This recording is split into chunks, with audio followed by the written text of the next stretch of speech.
क्या पूरी की पूरी सरकार कौन से बाबा आ रहे हैं कौन से बाबा नहीं आ रहे, छोड़ दीजिए ना लोगों के ऊपर भाई। लोग देखेंगे समझेंगे अपना, कोई आएगा मिलेंगे, नहीं आएगा नहीं मिलेंगे, ये लोगों के ऊपर। सरकार का काम ये नहीं है कि किसी की आस्था किसी के विश्वास के ऊपर कोई टीका टिप्पणी करे। सरकार का काम है कि लोगों को उनकी ज़रूरतें मुहैया कराए, उनको सुविधाएं दे। क्या बिहार में तमाम और ज्वलंत विषय समाप्त हो गए? क्यों नहीं तमाम दलों के सुझाव इसमें लिए गए? शुरू में भी जब ये जनगणना शुरू भी हुई थी उस वक्त भी हम लोगों ने आशंका जाहिर की थी कि भाई क्या हो रहा है, कैसे हो रहा है, प्रोसेस क्या है, क्या तरीका है, किसी को मालूम ही नहीं है। क्यों? जो व्यक्ति बिहार को एकजुट नहीं करें वो विपक्ष को एकजुट करने जा रहे हैं। बिहार में बंटवारे की राजनीति कौन करता है भैया? किसने दलित को महादलित किया? किसने पिछड़ा को अति पिछड़ा किया? कौन अगड़ा पिछड़ा की राजनीति कर रहा है? यादव ने बागेश्वर बाबा को लेकर के कहा है कि भूत प्रेत के नाम पे मां बहनों को नचवाया जाता है, कपड़े धोए जाते हैं, विवादित बयान दिया है। कैसे देख रहे हैं भाई? मेरी समझ में नहीं आता कि सरकार को बिहार की ज्वलंत समस्याएं दिखती हैं कि नहीं दिखती हैं, या ये लोग देखना नहीं चाहते। बार बार लोगों की आस्था, लोगों के विश्वास का मजाक उड़ाना और उस पर बयानबाजी करना। भाई हम हर बार कह चुके हैं कि व्यक्तिगत आस्था के विषय हैं ये। कौन किस चीज़ में आस्था रखता है, कौन किस चीज़ में आस्था रखता है, कोई तीसरा व्यक्ति उसको निर्धारित करने वाला कोई नहीं हो सकता। आपकी संभवतः जिस चीज़ में आस्था है मेरी उसमें नहीं होगी, या मेरी जिसमें है आपकी नहीं होगी। ये व्यक्तिगत विश्वास का विषय है भाई। कई लोग हैं जो बाबा पे विश्वास करते हैं, कई लोग हैं जो बाबाओं पे विश्वास नहीं करते, वो छोड़ दीजिए ना उनके ऊपर। सरकार का काम ये नहीं है कि किसी की आस्था किसी के विश्वास के ऊपर कोई टीका टिप्पणी करे। सरकार का काम है कि लोगों को उनकी ज़रूरतें मुहैया कराए, उनको सुविधाएं दे। क्या बिहार में तमाम और ज्वलंत विषय समाप्त हो गए?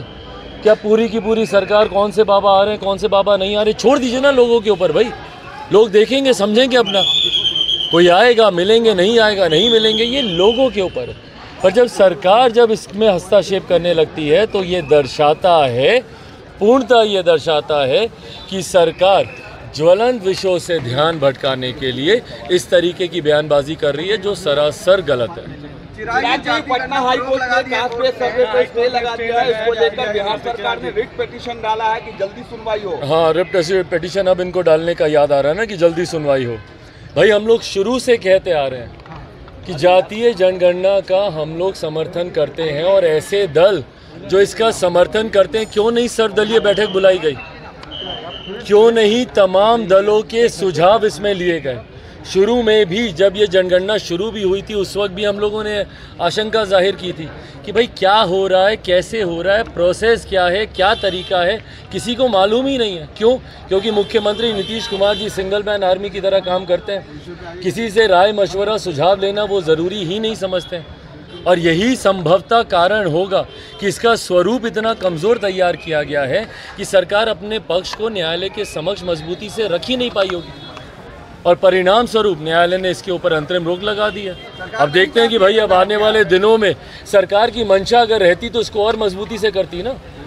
सरकार की मंशा रहती तो जितने भी दल जो समर्थन कर रहे हैं सबको साथ में लेती।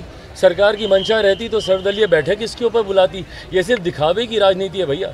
मुख्यमंत्री दिखाते कुछ और है, चाहते कुछ और है। 500 करोड़ रुपए जो इस्तेमाल किए जा रहे हैं उसको जो व्यक्ति बिहार को एकजुट नहीं करें वो विपक्ष को एकजुट करने जा रहे हैं। बिहार में बंटवारे की राजनीति कौन करता है भैया? किसने दलित को महादलित किया? किसने पिछड़ा को अति पिछड़ा किया? कौन अगड़ा पिछड़ा की राजनीति कर रहा है? कौन हिंदू मुस्लिम की राजनीति कर रहा है? कौन लव कुश खोरी कुर्मी की राजनीति कर रहा है? कौन महिला पुरुष की राजनीति कर रहा है? बताइए। तो जो बिहार को एक नहीं रख पाए, जो बिहारियों को एक नहीं कर पाए, वो आज विपक्ष को एकजुट करने की बात कर रहे हैं। हास्यास्पद है भैया। और कैसे विपक्ष इनके नेतृत्व में एकजुट होगा? कौन सा मॉडल है इनके पास भैया विपक्ष को एकजुट करने का? कौन सी सोच है इनके पास विपक्ष को एकजुट करने की? और कभी गलती से कोई विपक्ष इनके साथ आ भी गया तो देश की जनता क्यों जाएगी इनके साथ? बिहार में कौन सा ऐसा मॉडल ये खड़ा किए हैं भाई? क्या बताएंगे देश की जनता के सामने जाके कि बिहार में एक दिन में इतनी हत्याएं हो रही हैं तो देश भर में हम इतनी हत्याएं करवाएंगे? या बिहार में इतना भ्रष्टाचार हो रहा है तो देश भर में हम लोग इतने लाखों करोड़ का भ्रष्टाचार कराएंगे? या बिहार में जहरीली शराब से इतनी मौतें हो रही हैं तो देश भर में शराबबंदी लागू करके हम लोग इतनी मौतें करवाएंगे? क्या मॉडल है इनके पास भाई?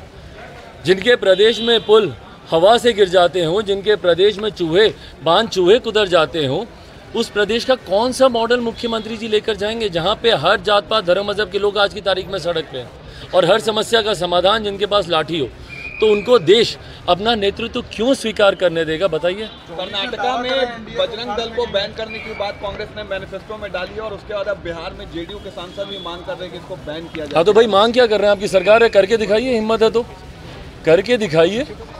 भाई किसी भी संगठन को सिर्फ राजनीतिक लाभ के लिए, उसके नाम को इस्तेमाल करने के लिए इस तरीके की बयानबाजी करना सरासर गलत है। मैं बार यही कहता हूँ, क्या सही में ज्वलंत विषय समाप्त हो गए?